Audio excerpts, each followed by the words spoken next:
I mentioned the possibility of a video on how I'd make Battlefront 3, and that seemed to be quite well received, so I figured I'd make that my next video. Problem was, I realized I had gone over so much detail that I can't possibly cram it into just one video. So, I humbly present, What If I Made Battlefront 3, Episode 1.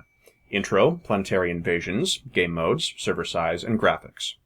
It seems to me, and apparently to much of my subscriber base, that big FPS has been going in the wrong direction, with releases being mushed closer together, customization and creativity being more and more restricted, improvements between one game and the next becoming smaller and smaller, and having more and more DLC in between.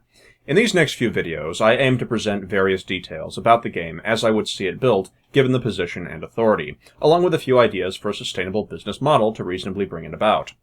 Let's get started with what I'm talking about, for those who didn't have the luxury of playing big FPS in the 2005 to 2008 era. Battlefront 2 was the Star Wars take on Battlefield, attempting to make a Battlefield-style game, but in the Star Wars setting, with some unique Star Wars mechanics such as space battles. And you could even play as Darth Vader as a unique hero on the map. But this is a game from 2005. The technology was limited at the time, and you could only do so much with it. Battlefront 2 servers started capped at 32 instead of 64. Space battle mechanics, while cool at first glance, were clunky. Two people who knew how to dogfight could track each other and chase each other around in a circle until one person got bored and decided to just leave the fight and risk being shot at. The interiors of capital ships comprised only of a few rooms, and there was no revive mechanic, and there were other problems. But hey, this game is from 2005, give it some slack. It was well worth the retail price at the time. But still, the point remains. To make a Star Wars Battlefield game was a goal left incomplete. The technology of the day just wasn't good enough. Hopefully now, 8 years later, we can improve that. I would aim to complete the merger and finish what was started, so in a nutshell, Battlefront 3 would be a cross between Battlefront 2, Battlefield 2142, Battlefield 2 Special Forces, and a bit of enemy territory Quake Wars. Now, if you're playing Battlefield 3, you're not playing a Battlefield game. Me naming a bottle of Kool-Aid vodka does not magically make it vodka. It is an FPS, it has some mechanics from Battlefield, but it is not a Battlefield game, and does not truly deliver the Battlefield experience. I find the mechanic for increasing death ticket drain to be a perfect example of this. Where in Battlefield 3, the team with the most flags often wins because the ticket drain just gets so large, it turns the map into more of a Call of Duty domination mode style game than an actual Battlefield game where the ticket drain was there, but it was small and could be less important than access to vehicles or control points which your team could use to attack from. There's also the downgraded unlocks and kit customization. This is the Battlefield 2142 Recon Kit page. Barring passive upgrades that were with you regardless, and weapon unlocks, if you had the equipment unlocked, you could take any two unlocks you wanted, in any combination you wanted, on your kit. Of the gear in these two trees that were not weapons or passive upgrades, you had 5 options to use. Squad leaders also could get a squad leader equipment item in addition to those 2 open slots, one of which was the spawn beacon. Let's compare that to Battlefield 3 Recon. Radio beacon, SOFLAM, MAV, tugs. Not counting the spawn beacon, that'd be only 3. And you couldn't use any of these 4 in any combination you wanted, last time I checked. Now let's keep in mind, there weren't any gear combinations that were considered overpowered in Battlefield 2142. The only similar incident I can recall is that the infantry radar for supports was considered overpowered, but that was a lack of balance in one individual item. This game allowed people to use many gear and kit items in whatever combination they so desired, and it didn't incur any issue or even complaint as far as I can remember. A game from late 2011 should not have its kit customization outclassed by a game from 2006. But it is, and this is a trend for all 4 classes. I think the Battlefield series has stolen mechanics from Call of Duty enough, and I think we've gone overboard with it. So when I talk about how I'd complete the merger that the Battlefront series was going in, I mean with the actual Battlefield games that were the original basis of Battlefront 2, meaning not Battlefield 3. So let's get into the nitty-gritty and talk about the specifics. The game would probably be based around the classic Rebels vs. Empire time period, and at least at launch, those would probably be the starting factions, classic Rebels and Empire, though there would be older vehicles and weapons from the Clone Wars time frame, but I'll get back to that later. I'm willing to include Republic vs. CIS if people want it, but I'm unsure if it'd be feasible at launch or not, so it may depend a bit on budget, and you'll understand why later in the video. Now, I'm a firm believer in the idea that good graphics make a game popular for a few months, but good gameplay makes a game good for years to come. I don't think people who want to play a real Battlefront 3 are going to care about being able to see every leaf on every tree having a giant lens flare, nor will they care for having their screen blocked out whenever they look in the direction of the sun, as was the case in Battlefield 3. Graphics are important, but I find their current prioritization to be overly obsessive. So for graphical quality and style, I'd probably plan to shoot for something that runs smooth and looks crisp, rather than trying to start super advanced. I don't need every leaf on every tree to have a lens flare, so we're probably looking at a graphics quality around the level of Enemy Territory Quake Wars, Call of Duty 4 might be another comparison, or maybe Battlefield 2142, but made more up to date.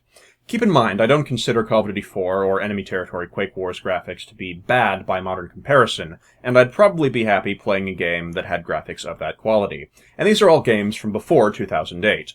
And I hope the player base understands my position. I think we'll free up a lot of development space if we optimize for that area, where the graphics look crisp and clean, but don't need to be super advanced. We can get a lot more people playing the game, get it to run smoother on a lot more setups, and get the game to use less resources on graphics. And I need the game to run smoother for what I've got planned next, because we're going to need to invest a lot in good netcode, and not having to overload graphics should help a lot with frame rate issues and the like. As for what I've got planned next, well, 64 players just isn't enough for a proper space battle.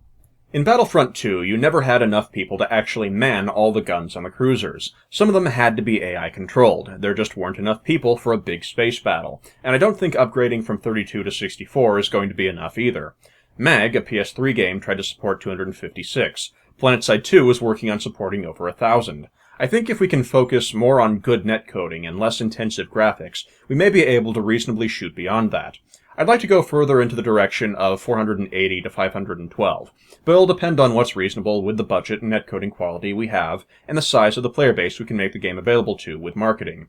That's another one of the reasons I want the game to run clean on older machines. Now you may have one big question nagging at the back of your head. How do you know making maps for that many players will be successful? What if there's not a big enough marketing budget, and you don't have enough players to populate large 480 to 512 player servers? Well, fear not. We're going to use a little trick Battlefield 2 used. Battlefield 2 maps were designed for 64 players. However, 32-player and 16-player sized versions were also included for each map when the game released. This was very cheap and easy to do, as the map was essentially the same, but the combat zone shrinked, control points were moved around, etc. This was a convenient and cheap way to make sure lower population independent servers had maps to play that were size appropriate to the amount of players there.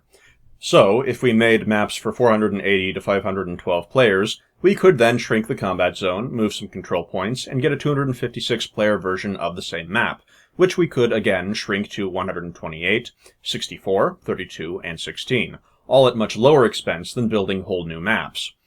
And, since using an already existing map, shrinking it, moving some stuff around, etc., could let us fit potentially multiple 64-player maps on the template of a larger map, we'd be able to, even if we launched with only 3 or 4 480 to 512 player maps, have a dozen or so 64-player maps by proxy. And, of course, there would still be a mode for smaller maps where, in space, 2 capital ships fight, so we have the classic Battlefront 2, 1 capital ship versus 1 capital ship space battle for those that want it. And on smaller maps on the surface of a planet, there'd be an option for another little mode where there'd be specially modified ground assault capital ships that are floating in the sky that have different interiors than the ones in other modes, and the goal is to board the other team's capital ship and destroy the reactor core, after pounding the shields down by capturing defense cannons, of course. That's right, Titan mode is back. And if you want to play on a 48 or 64 player server where it's just one ship versus another, or Titan mode, and all you want to do is play Titan mode all day, or do a Battlefront 2 classic space battle all day, that's okay. I'm comfortable launching with only 3 or 4 max-size maps. I would prefer 7 or 8, but it would depend on budget, and I think that may be a more reasonable and realistic goal, and still very cheap to implement, smaller versions which can also be included at launch. I'm very much opposed to DLC maps that split the community. 3 or 4 max-size maps is not enough for the variations I want to put in, but it should be enough for launch day as long as the ones developed later are provided free with patch updates. I would like to include more max-size maps than that at launch, but I'm trying to see what's in a reasonable development budget, since those maps would of course be quite large. So we'd go for more if there was development time and budget for it, and if not, it'd be free content with patches just like Battlefield 2 and 2142. If we don't have the budget size I'd like, and for some reason, despite my attempts to make the game much less graphically intensive and run much more smoothly, for some reason still bound to lower server size, I would still include all these modes to the best of my ability, and would have planned to anyway for 64-player mode maps, albeit at much reduced size. Now why do I want so many players on one server? Well, one thing we never got in Battlefront 2 was a planetary invasion. You had space battles, you had land battles, you never had a fleet of spaceships invading a planet. There just weren't enough people, and the technology in 2005 just wasn't advanced enough. So on that note, I humbly present the Siege of Mon Calamari. Mon Calamari is a planet mostly covered by water, with a population mostly aligned with the rebels. There's an Imperial research laboratory on the ocean floor. Hardly a priority for the rebel fleet to risk attacking, until Abath and Spy revealed that a dangerous viral weapon was being developed there and was nearing completion. Forced to act, the rebel fleet assaulted the Imperial facility. The Imperials detected the incoming rebel fleet, and, while not having the time to summon reinforcements from off-world, have had time to alert the planet's garrison. The research facility is on the ocean's floor, but is connected to a large facility on the surface of the ocean by elevator tubes. The surface facility houses some hangar bays, aquatic vehicle docks, and anti-aircraft and planetary defense weapons. Up above the atmosphere, the Imperial fleet starts with a few Star Destroyers and some support craft. The map starts with the rebel fleet in hyperspace and the Imperials scrambling defenses. For 1 minute before the round begins, squads are formed, ship crews get to their stations, troop transports load up, and fighters are scrambled. Vehicles respawn very rapidly in the preparation minute, and respawning to move to a different ship happens instantly and at no cost to either side during the preparation phase. Once the minute is over, the rebel fleet exits hyperspace in front of the smaller Imperial fleet in orbit. The Imperial forces have a smaller space fleet with less capital ships and less support ships, but have the assistance of defense guns and fighter squadrons from the facility on the surface. Neither side has unlimited death tickets. The rebels, being the attackers, start with more death tickets. The objective for the rebels is to get into the research facility, obtain the research data, and get it back to one of the larger ships in orbit. The Imperials will lose if this objective is completed. Each side can lose if their death tickets reach 0. The rebels will lose automatically if all their capital ships and supporting ships are destroyed. Please note that it is possible to board and potentially capture other ships, though this may be difficult. Some map-specific underwater gear will be available to both sides, so there will be a fight going on in space, a fight going on in the sky above the facility, or on the grounds for control over the facility, and depending on how the battle is progressing, a fight going on underwater as well. Though it is possible to get to the facility without underwater gear via the use of the elevator tubes or an underwater vehicle reaching the facility, and rebel aquatic vehicles can be dropped into the water via low-flying dropship, underwater there are many rock formations, kelp forests, and potentially some mean sea creatures. Though the Imperial forces will have some tools to alert them to the risk of a Black Ops team attempting to steal the research data covertly, it is possible to do, just like boarding and capturing or sabotaging enemy capital ships. But it is not necessarily easy. And that's the premise of the first map I came up with, the Siege of Mon Calamari. Anyway, this was my first video in the series of What If I Made Battlefront 3. Upcoming videos will discuss vehicles, class and kit customization, unlocks, gear, business model, etc. Please like the video if you want to see more, share it with your friends, force it down the throats of your enemies, and subscribe to my channel. I'll see you next time. Later, YouTube.